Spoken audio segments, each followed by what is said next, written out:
Welcome back to the Cloud Gurus. I'm Michael. I'm Will. And we are actually going to skip our usual small talk this week, I think, because this is a really, really exciting topic we have to cover, don't you think?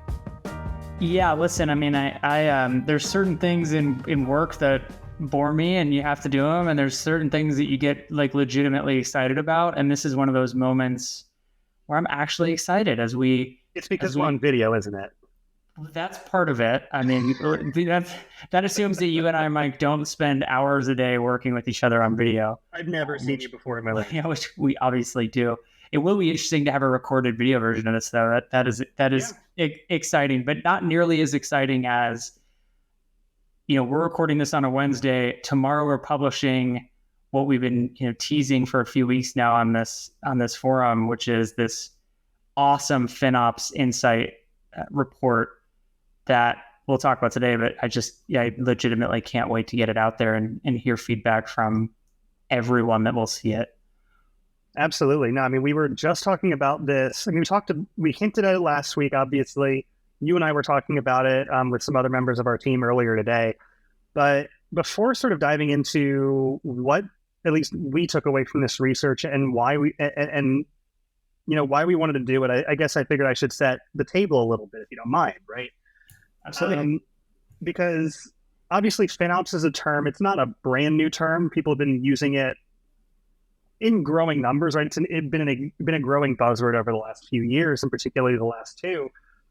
But I think you and I would both agree, sort of in the last 6, maybe even just 3 months, it's like there's been a seismic shift. Totally. And it feels like the dam has sort of broken on the concept in a way that you don't often see with a buzzword like this, where it's gone from a nebulous concept to FinOps is a thing that organizations of all sizes are sort of striving to adopt within their organization to varying degrees. And there's a lot of reasons for it.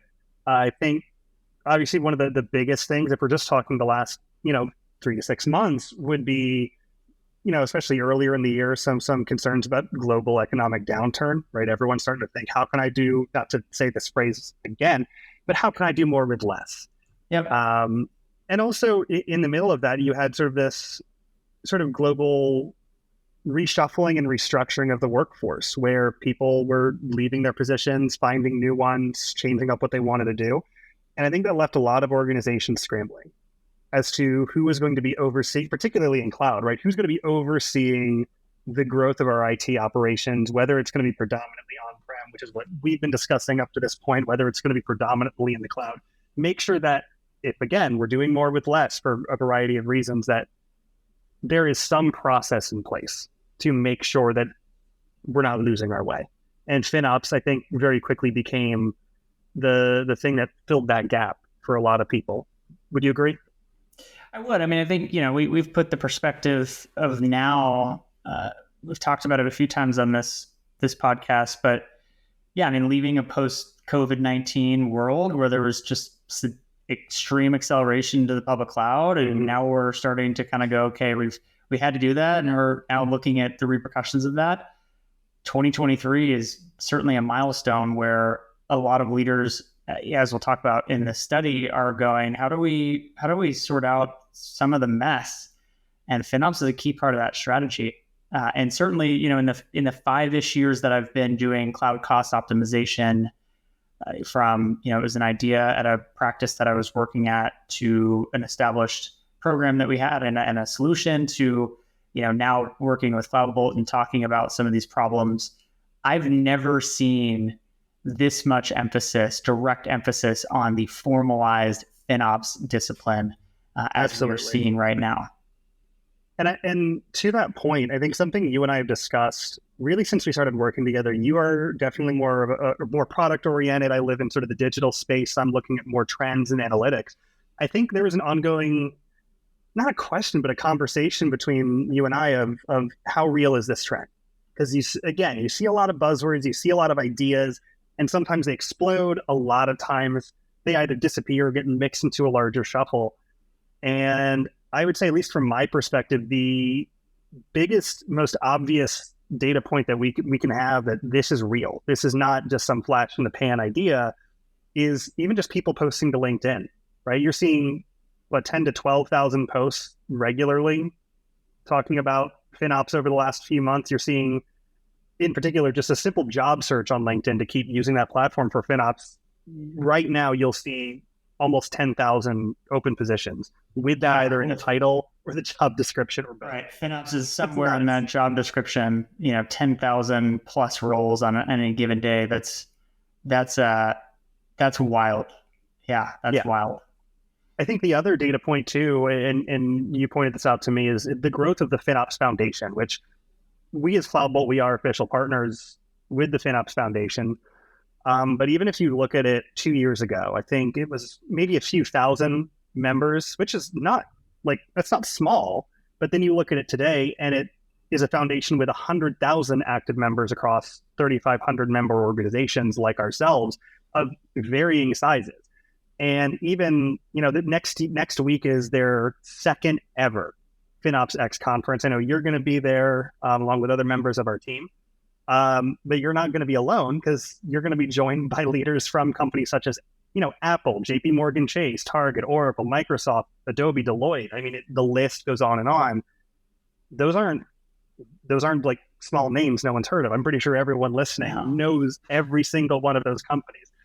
So they're taking it seriously as well. Yeah, I mean, they're bringing out even kind of top ranks of leadership in a lot of cases. And those are just some examples of companies. I mean, if you look at even just the speaker lineup this year, it's quite a lot of industry leaders across multiple verticals and multiple geos and all this stuff. There's any way you look at it, you go, wow, this is really big. And again, I mean, I'll put an underline under one part of what you just said, which is this is the second annual conference. Yeah.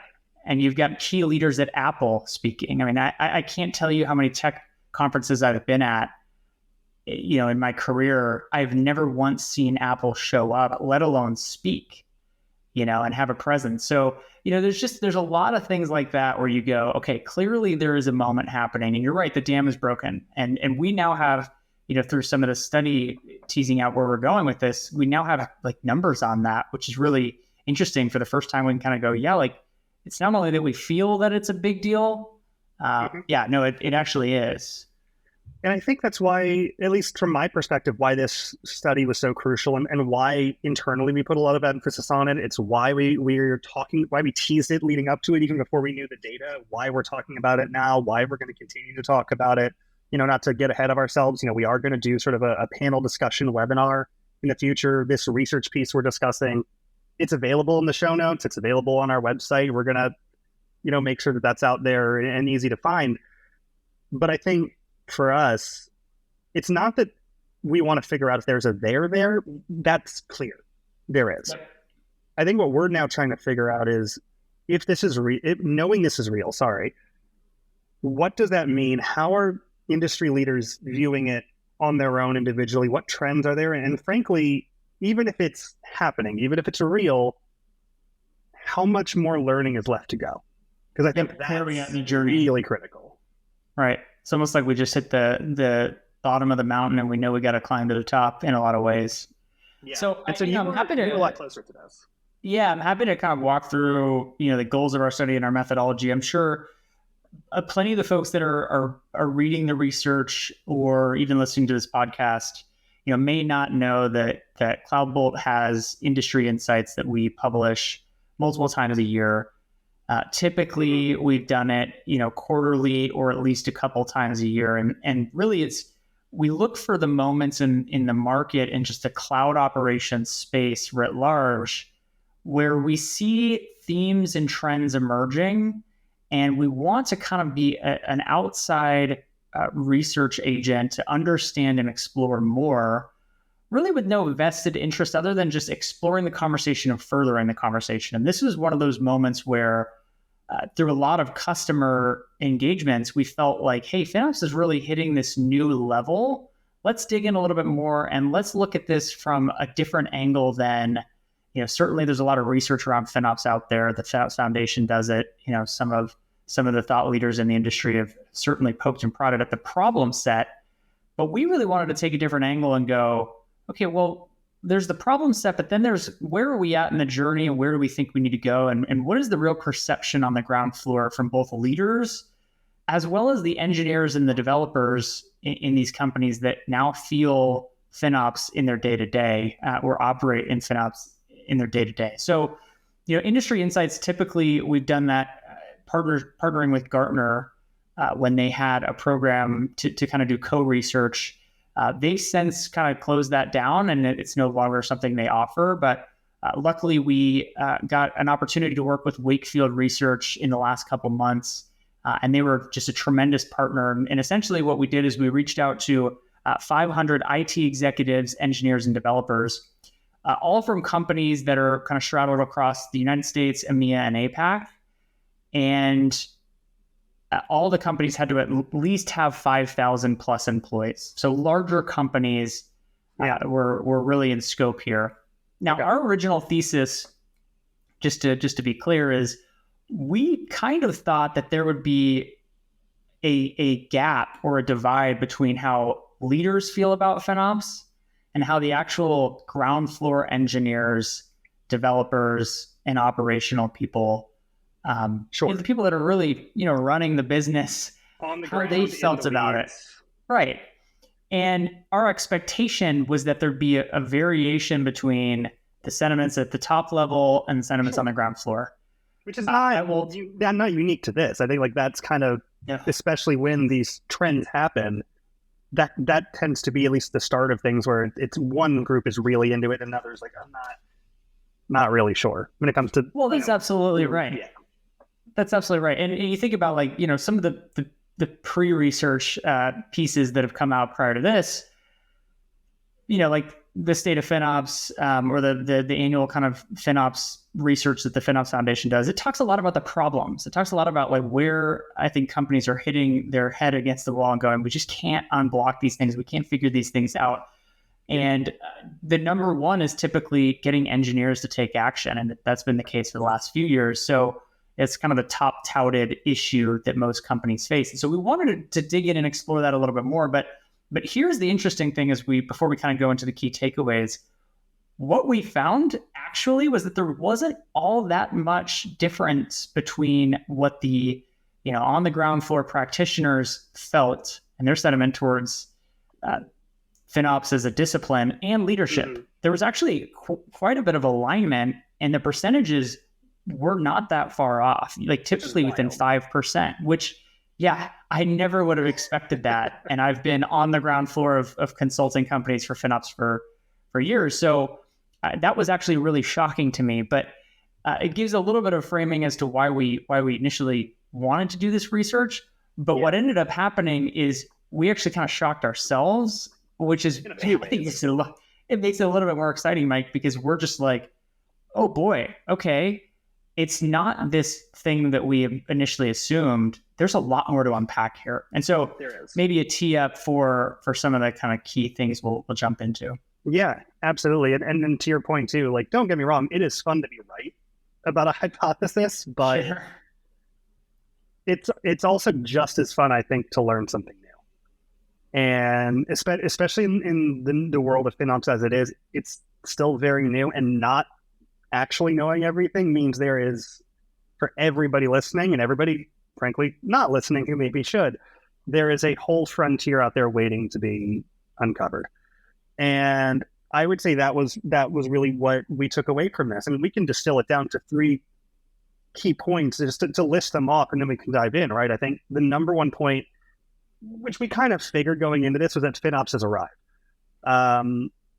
We also, when talking to these leaders, I know we learned that it's definitely something that needs to be strategic. You can't just say FinOps and throw it at a wall. You got to really have a plan. You got to really understand what you're doing and what it means for, your organization, your team, you as an individual, and your role in that.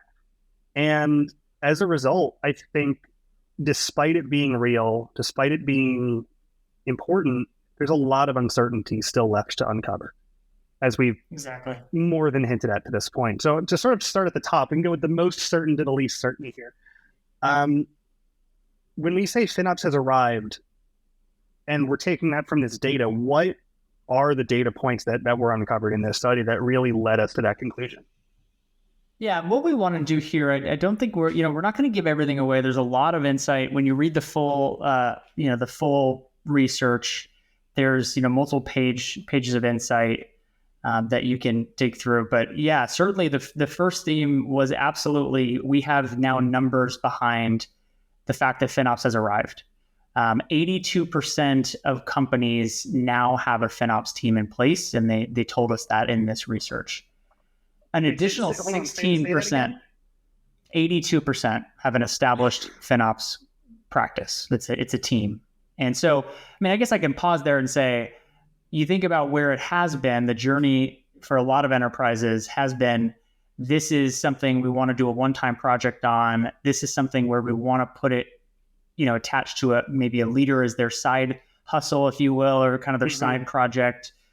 We've seen a lot of dual roles where people are, in the operations space, but also doing FinOps, 20 hours a week and spending some time with it, or even, maybe one or two practitioners in the business that don't really have a lot of authority.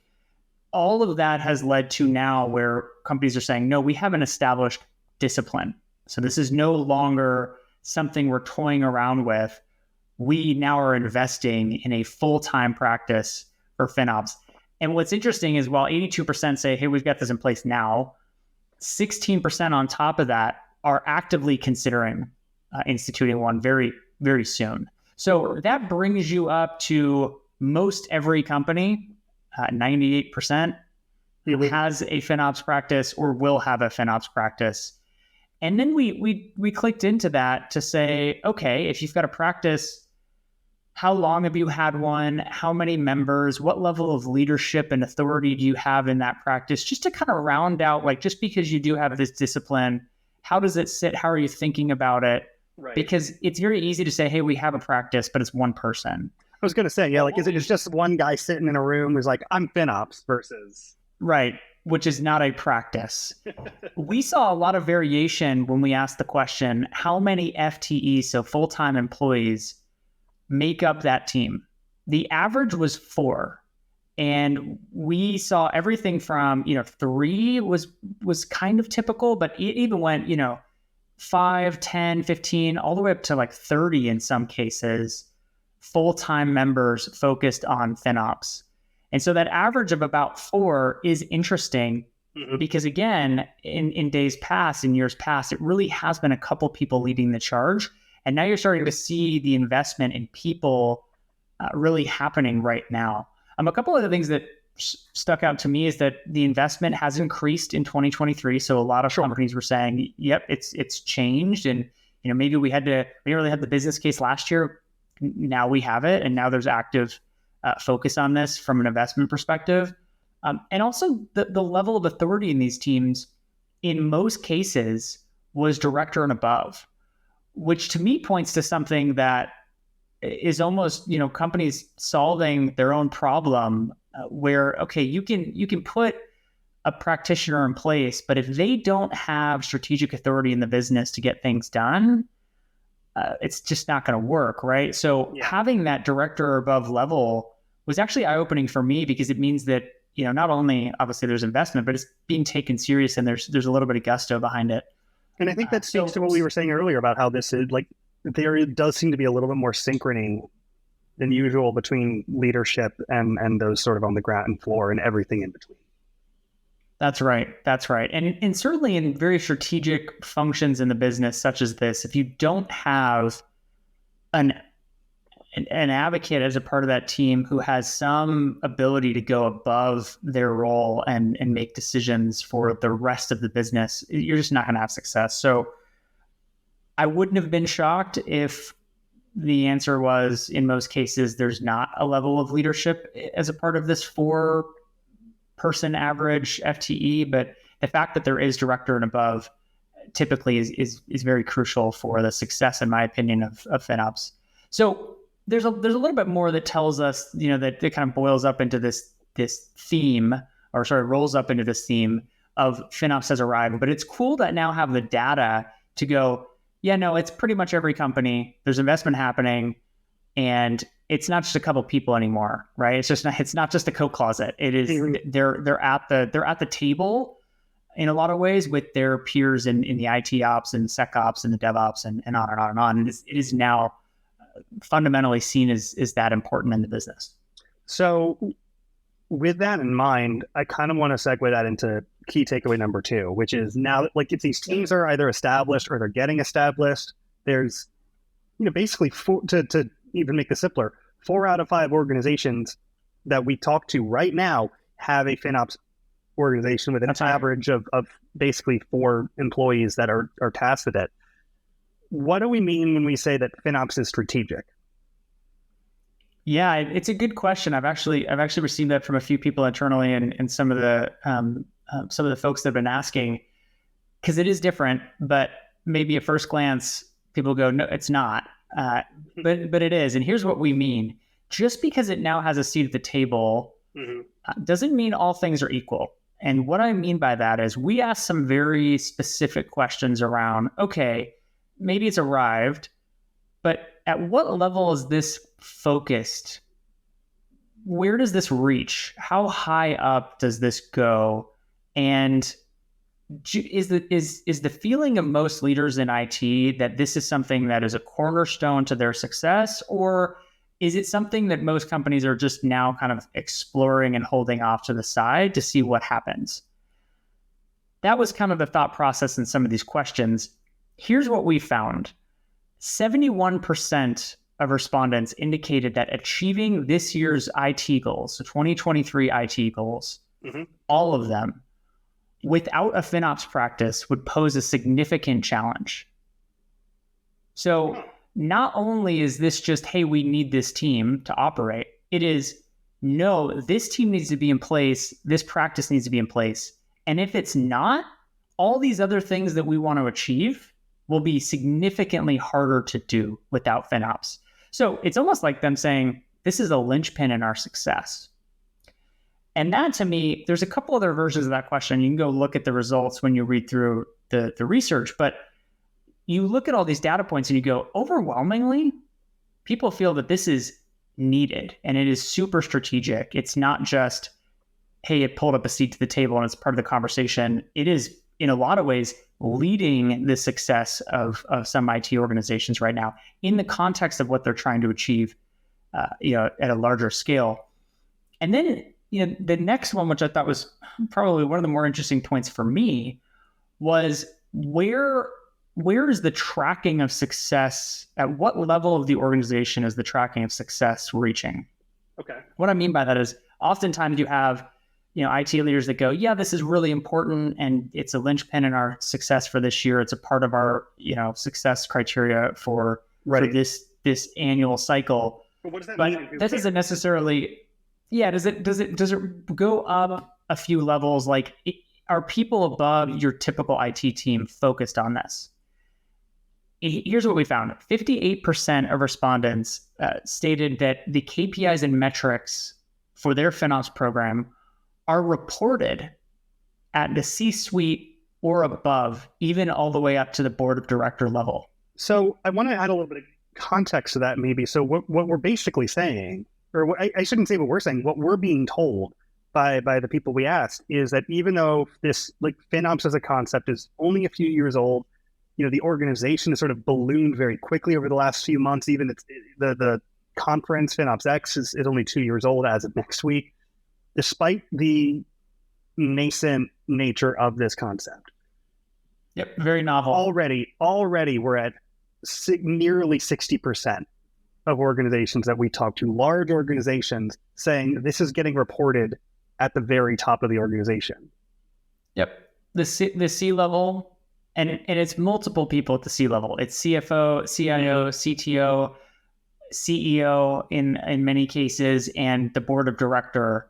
Now, is this their daily focus? Maybe not, but they want to see what happens with this program. And they're trying to understand it too. How that transcends down. They're going, tell us what you're making happen in this program, and we want to see the top line metrics.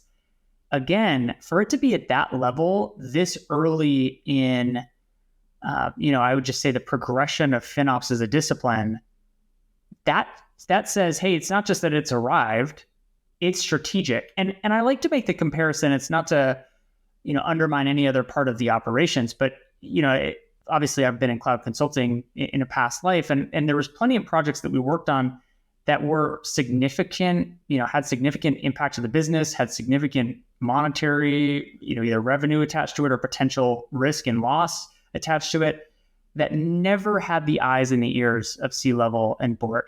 I'll give you an example, like data center exits, those types of things weren't necessarily being rolled up to the board and the C-level on an ongoing cadence. Even just your normal DevOps practice, we saw a lot of focus on that, 5-6 years ago, and we saw it kind of grow very quickly. Certainly not as quick as FinOps, but that never really reached the levels of C-level and board saying, well, tell us about what's happening at that level, right? It has really only existed success-wise as a very important part, for sure, of the IT strategy, but it doesn't really transcend the IT org. So to me, and I hope I'm not rambling here, it's like this really shows, it's blown past even just existing in one part of the org. Yeah. It's all the way up the chain and outside of the IT org. That doesn't happen very often. It doesn't. I will say, when I look at those first two takeaways, again, it's on paper surprising that something grew this fast, became this important this quickly in large organizations. I think there's not a whole lot of surprise, at least from my perspective, in the sense that this has been talked about so much. It's been such a loud thing. It's almost refreshing to see it take hold in a way that other things haven't, as opposed to like total shock. I think what did shock me and really shocked all of us is that sort of third takeaway is that despite this, right, despite the widespread proliferation within organizations, despite the either understanding or desire to understand at every level what this means and how this affects the business, there is a really, really palpable sense of uncertainty around the future of FinOps. It actually kind of makes sense, but you're right. It is shocking when we go through some of these last kind of statistics that we got here. Mm-hmm. Putting it in context, I mean, we just talked about, I think in a lot of ways, why there's uncertainty. Sure. This happened very quickly. It got a seat at the table very quickly. It is now seen by a lot of businesses as like fundamental to success, clearly, and that happened very quickly. But there's still so much pain out there. There's still so many organizations that have tried some version of this at a smaller scale, or maybe not fully, or dip their toes, or put half their body in the pool, whatever it is, and they're still going, we do not have our arms around waste in the cloud. We do not have our arms around financially managing our investments in the cloud. And so the fact that you get this breakneck speed and still so much pain, of course there's going to be uncertainty because there's no medicine yet, right? It's like, this could be the medicine. We think it's the medicine. We're seeing a lot of great things, but is it actually going to fix the problem? And so let's go through some of this, because I think this is probably where the most interesting core of our research is. Nearly half of the respondents question FinOps, the effectiveness of FinOps in practice. And what I mean by that, and you can look at some of the characterizations, we gave just kind of a semi-open question around, how would you characterize FinOps? And as a discipline, where are your thoughts? Do you think this is a necessary evil? Is it easier in theory, but harder in practice? We asked these questions to go, okay, how do you characterize this? And 45% of respondents put it into some categorization that showed a lot of like trepidation of like, I don't know if this is actually going to work. Like, yes, I believe in it. Yes, I understand theoretically, conceptually, what is being asked by these FinOps frameworks and the discipline and the community. But ultimately, I'm just really leery about, is this actually going to work? Now, this wasn't a runaway metric, right? This wasn't 75, 80, 90%. But the fact that you've got close to half of people characterizing this as something that's, I'm not really sold. It's a lot. That's a lot when you talk about an organization needing everybody to be on board to make this successful. I mean, one of the core tenets of FinOps success has been and is everybody needs to be involved. There needs to be a culture of cost ownership. can you easily achieve that if 45% of people in your business are really just not necessarily sold at scale? That's tough. So that was kind of the first one, and definitely look into some of those characterizations, and you can pull your own thoughts from that. But the next two really round out this uncertainty. More than 3/4 of respondents believe that they will need to wait 2 to 3 years to see positive outcomes from their FinOps program. I kind of want to repeat that because that's just, again, around 75% of the organizations we talk to are saying that they're going to have to wait 2 to 3 years, basically, or they're expecting to wait 2 to 3 years before they realize any positive outcomes from this. That's right. So putting that perspective with everything we just walked around, which was, almost every organization has this. Investments are happening right now. It is being reported to C-level and higher in most cases. Established practice, very strategic, yet we don't think we're going to have tangible outcomes that affect our business positively for 2 to 3 years. And yet, even just put that in perspective with, hey, we feel that FinOps is fundamental to the success of this year's IT goals. And yet, we're still going to have to wait 2 to 3 years. Of the people we talked to, how many organizations even said they had already seen a positive outcome? Well, that's kind of the biggest headline. Only one respondent out of 500 said, we have seen a positive material impact from FinOps to date. One. Now, if I can be an optimist here, we just talked about how new this all is and how it's growing rapidly. There's a lot of processes that haven't quite been figured out. So it's not, I guess to your point at the top of this, it's maybe less surprising when you add the right context to it. But I think it's still stunning to say everyone, for the most part, is bought in. Nearly 100% of organizations we talk to either have or will have a true FinOps practice with multiple employees, some teams as big as 30 people. And despite that, there is an expectation of 2 to 3 years, which I don't know about you. I'm almost more stunned by the, not just willingness to admit that, but the patience that comes along with that understanding, because that's so unusual in the tech space, I think, to have patience. And I wonder if that comes from the failed attempts. I wonder if that comes from, we tried some version of this so many times, and we obviously everybody's saying we've not seen any sort of material impact. So we're going to put more investment in. We're kind of going to make this official. We're going to make it a part of our strategy. But we're not necessarily sold that we're going to see something right away. Possibly it's because a lot of people feel that, the current state of FinOps doesn't actually have the key to the lock.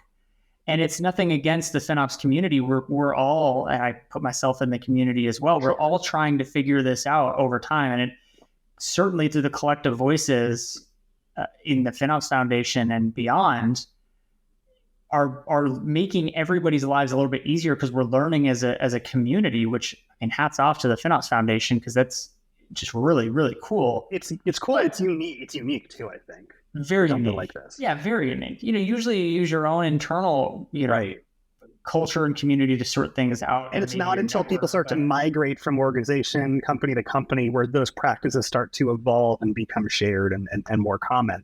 I'm thinking back to even the dawn of the computer, to take it all the way to basically the beginning of all this in the 60s. And how many companies just didn't buy in because they couldn't understand what it was, or even the companies that did, we just spent hundreds, maybe thousands of dollars on this technology that's basically taking up an entire room that we have no idea how to understand. Exactly. But it's going to mean something someday. I just feel that there's been so much pain for so long. Yeah. That there still is, I just keep coming back to uncertainty around, is this the actual fix, or is some down the line evolution of this going to be the fix? Or is it really never ever a fix? You think about where security exists. Security is kind of resigned itself to always having to evolve to keep up with the problem. there's never a fix. There are a ton of best practices. There are a ton of institutionalized, ways of doing things that can make you that much safer, but it will always be a problem that you actively have to solve. I don't really know. And I think what's most exciting about finally, we've all looked at this study for a while now, certainly the last couple of months, finally getting it out to the market and hearing more about these takeaways and getting thoughts from customers and thought leaders and industry experts and whoever to comment on maybe why is this? Because while this answered a lot of questions, it certainly created a lot more for me as well that I can't wait on the cusp of going to FinOps X next week. I've certainly got a lot of conversation points. I'm really going to be fascinated by that. Again, I'm jealous you're going to be able to have these conversations one-on-one, but we're going to learn, I think, so much. We've already learned so much. We're going to learn even more from the feedback you're getting on the floor. So I think you're going to be talking not just about the general concepts, but you're bringing this research to the floor. You're bringing platforms to the floor. And that's going to be really, to use the same word over and over again, it's going to be fascinating. If I can go a little off script here before we sort of get into, I think maybe what our recommendations might be coming out of this research. Sure. Yeah. The more we talk about this, the more I wonder, is it a matter of FinOps is so new and that's why there's this unexpected or unrealized gain so far? Or is this just a small part of the larger picture that honestly cloud technology in the grand scheme of things is still basically it's still brand new. Right? You look at the timeline of, I don't know if we need to talk the whole history of humanity, but certainly, modern civilization, it has computers are relatively new, the internet's relatively new, and this is just a small fraction of that. And we're talking about a fraction of that fraction. Yep. So how much of that needs to get figured out too before FinOps ever really starts to codify as a thing? That's right. And certainly, you're talking about the technology. I'll zoom out even further. There's people, process, and technology implications for all sorts of stuff. But, this is one of those cases, and I've constantly, as a advisor, brought this up. This is one of those interesting ones where it can't just be, a team and tools. Mm-hmm. It's also culture. It's also process. It's also procedures. It's also, there's all of these things that, FinOps has arisen because of a major pain point. There would not be this much focus if there wasn't so much loss in the cloud. If it wasn't so complex to get your arm around cost. We've been operating in some version of a cloud for decades. And there's never been this much focus on a formalized team of people that is specialists that are going to help the organization think about something different. Compare this to on-prem data centers. You never had this level of focus. And it's because this is really tricky. So it is an ongoing problem set, right? That we're still figuring out the answers for. We know that it will come in some form of having the right technology in place that enables your organization to do what they need to do. Having the right people in place. I'm excited to see that you've got 4 FTEs with some authority. And you certainly have the right focus at the higher levels, the higher ranks of leadership on this, which is great. And then there's these process and procedural components that will always be ever evolving. To your point, we are at the beginning of this, and we're also, as enterprises and as technology users, sorting out a whole bunch of other stuff at the same time. All right, this is just one major problem set in the grand scheme of problem sets that the new practitioner in the realm of technology is dealing with day to day. The exciting part for me is I have always felt this does need a seat at the table. This does need to be seen as a strategic push.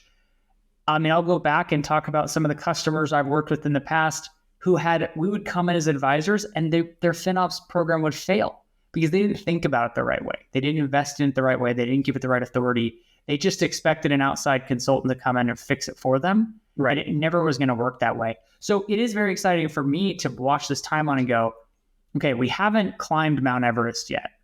but we've made it to this next summit. We've made it to this next stage in what is going to be a very interesting journey. If I can solidify that analogy, we're done looking at the mountain. We're finally setting up at base camp. Yeah, we purchased the supplies. We've got people got their pickaxes and their tents, and right, we got to start. And hopefully, we got a good guide. I do think it's funny that I think more in this case than the last industry insights pieces we put together, we've kind of created more questions for ourselves and our readers than answers. But I do think there are still, if not answers, at least recommendations that we can give based off of our experience, our expertise. And I wanted to run down, I guess, the 4 big ones. So I'm not going to list them ahead of time. We're just going to run through it, right? So recommendation number 1, get a backbone. Yeah. This really comes from, when I see 2 to 3 years to find positive outcomes from FinOps, I just go, that doesn't have to be true, because I've seen it. I mean, there are plenty of organizations that are seeing tangible outcomes right now in their FinOps programs that we work with at CloudBolt, that I've worked with in the past. It's a bit of framing, but it's also, again, going back to what I was just saying, having the right people, process, and technology to accelerate your FinOps program and practice. You can go from 0 to significant savings, significant adoption, significant culture changes within 6 months. It's really just all about how aggressive you want to be and the types of investments you're willing to make. So I would say the big one is you have to think about that. Our thesis at CloudBolt, and this is certainly not a sales pitch, but our thesis should just be, we want to share with everybody here, is that you have to get your FinOps practitioners out of the weeds, out of firefighting, out of the daily minutia of, building reports, doing analysis, for every single team, reservation modeling, all of that stuff. You have to get them into a more strategic place in the business, or else, the analogy I always give, Mike, is if you don't install sprinklers, the fire's always going to be going. It is. Right? If you don't turn off the oven, the fire's still going to rage no matter how much water you put on the outside of because the heat's still there. The source is still there. Right. So how do you do that? And by the way, we're not going to go through these recommendations one by one because they all kind of are. I was going to say, you're kind of bleeding into number 2. Right. Yeah. And I think, go read them. They're all succinct and they're all straightforward, but you need to get your FinOps teams out of the operational muck, because they do need to be more strategists than operationalists, or at least you need to find a balance there. Our thesis on how to do that is to introduce self-service to the business, and introduce an advanced automation and workflows and capabilities and functionalities for your FinOps team to scale out their operation. If they're trying to do things manually for an entire company, it will not be successful. I know that because I've seen it. So, the first one is get the backbone. Our thesis is the backbone needs to be self-service in some ways for the organization. It also needs to be automation and programmatic approaches using technology. And that's going to help you get out of the operational weeds. And it's also going to help you spread accountability, bring accountability to the business. Do not focus the results of FinOps with 1 to 4 to 10 people. Nope, doesn't work. There will always be a million fires you need to put out. You have to spread the accountability out, and it's easier. It's easier than a lot of folks think. It's just really about giving the right training and the right tool sets to the organization. We heard from engineers in the survey and those frontline workers that they still don't have visibility. They still don't have reporting. No wonder companies aren't figuring out their own costs, because that's like me saying, hey, Michael, everybody in your neighborhood, your neighbor to your left has direct access to see his credit card statements and his utilities and his bills, but you don't. But collectively, this neighborhood needs to keep their costs under control. Like, well, if Michael doesn't have access to the tools, and the reporting, how is he going to manage his credit card utilization? And honestly, no wonder companies are expecting 2 to 3 years, because a lot of them are operating without that visibility, without sort of that spotlight on everything that's actually happening. Yep. Exactly right. So that's a big one is spreading that accountability. And then I think just to round it out, like the final one here is expect evolution. I think most people do this whole time.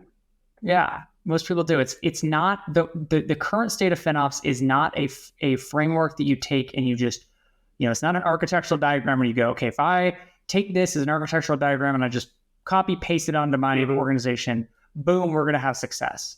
Yeah. No, it is shared learnings, a community, an evolving set of components of a discipline that are going to ultimately, hopefully, lead us to a place where we learn as a community.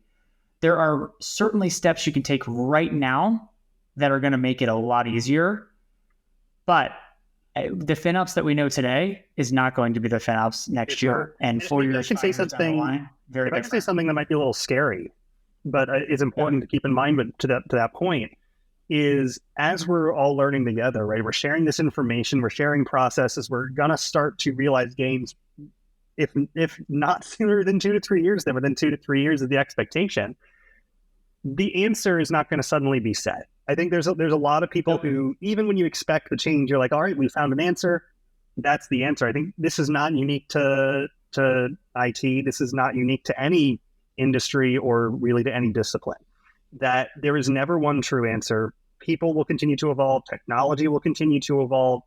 And we can always learn more. So even when you get to that point, right, as your organization, when you get to the point where you've started to really gain traction, your FinOps practices are actually starting to move the needle in terms of cost savings and efficiency, that's awesome. Don't rest on it, because there's going to be ways to get better, or eventually things are going to change so much that practice is just not going to be as good anymore. So keep expecting the change. Let us not forget that, a hyperscaler, a cloud provider could change one thing right now that could totally throw your entire program. Maybe this is now with our climate errors. It's like it just totally can change things. So, those are the recommendation sets, and there's so much more in this report to read. This was, I think, a very distilled version of what we heard and what we saw and our takeaways.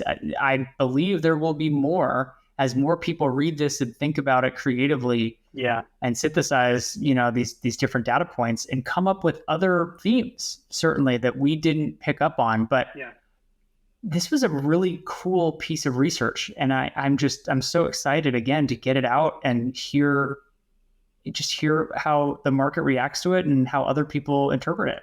I am too. And maybe I should have said this up top, right? We post this to a few different platforms, but the ones we can get the most direct feedback from have been YouTube and Spotify. And obviously on YouTube, if you're watching this there or you're listening to us there, leave us a comment, right? We want to know what you're seeing in your organization when it comes to FinOps. Like, is it growing? Is there real buy-in? Where is the expectation for realizing improvement and realizing traction if it's not there yet? And, I don't know what the question is going to be yet on Spotify. I think I'll try and think of a good prompt, and you and I maybe we'll discuss it offline. But, go down to where we're asking the question there as well, and let us know what your organization is doing when it comes to FinOps and what that outlook is. Or frankly, if you're skeptical, I wouldn't mind hearing that too. Like, it's always worth hearing where there is maybe some friction, because I think that's even where a lot of proponents of FinOps, which I think you and I in particular and our organization as well really is, understanding where people might get a little hung up is going to be really critical to making it better, not just for ourselves, but also for you, if you're somebody who is a little like, I don't know yet. I don't know where this is going. So to that point, for those who are interested, obviously, again, give us feedback, read the full report that's now on our site and in the show notes. Definitely. I know we're going to have that webinar as well. We mentioned it. It's going to be July 12th at 11 a.m. Eastern time. Is that correct, Will? I think it'll be you. It's going to be Eastern. Yeah. And it'll be you and I think one of the researchers from Wakefield, if I'm not mistaken. Yeah, it's going to be a panel discussion. So we still are reaching out to a few kind of thought leaders in the space. Certainly Wakefield will be on. We've got some experts in our business, but there's partners that we work with that work with clients all the time in FinOps space, and then a lot of folks from my past and certainly people we know that might bring on. So it'll be a panel discussion, and knowing our community, I'm sure it'll be very interesting. So yeah, 11 a.m. Eastern, July 12th. Really excited to have that discussion as well. So bring your questions if you do join. Yep. And then, of course, as we continue to mention, next week, you and a few other members of our team will be on the show floor at FinOps in San Diego, at booth S18 at the vendor showcase. Anything else you wanted to add? No, I mean, we'll have versions of this available to look at, and we certainly will have discussion about it with anybody who'd like to have discussion. And then we're talking about our products, we're talking about where we're headed and our roadmap and a lot of other great things, but definitely excited to talk and dial in and zoom in on this research specifically. We'll also be a part of the vendor showcase that's happening, I believe, Thursday. So if you'd like to see us in that lineup, I'll be on stage. I'll be presenting. So jump in and watch. Break a leg. And beyond that, I just can't wait to hear any feedback. I'd also say one thing, Mike, is we've been putting our LinkedIn profiles in the show notes. If you have any specific questions, or if you want to even maybe feature some of the problems you're having or some of your thoughts on this live with us, we'd be open to it. So just send us a note, and we're always available. Absolutely. And obviously, and you can find us as a company. We're on Twitter I think it's at CloudBolt SW. Find us on LinkedIn as well for more. We're posting about the podcast. We're posting about, tips and tricks that we were finding within the cloud automation space, the cloud cost space as well. So yeah, stay tuned. We'll have more to come on this for sure, both on and off the pod. All right. Happy reading, everybody.